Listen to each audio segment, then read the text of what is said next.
Hey guys, welcome to this video. Today I want to show you how to log out of Valorant and change your account. So what you do is go up here in the settings button on the right hand corner and you see this exit to desktop. Now usually this is locked out, you can't sign out and exit, but what you can do is exit and then we can sign out of the game. So as you can see, I've exited Valorant, and what I want to do is right click on my client to exit it.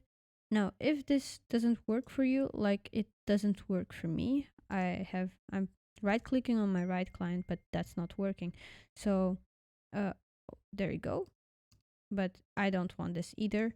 I'm going to go to Task Manager and look for my Riot client. Now, if you click on one of these windows, one of these processes, and type R, let's type RI for Riot, and then it will automatically search for the process that you want to look for. Now I see here Riot client. I'm going to right click and task. And now that it's closed, you should see it closed in here as well.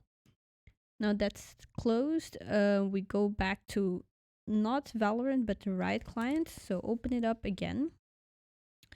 And then we should be able to sign out from here. Look at this. User right here. Go to exit. Oh, not exit, sign out. And then you can sign in again with your account that you want to sign in with. Well, that was short. Hope you guys find this informative and thank you for watching.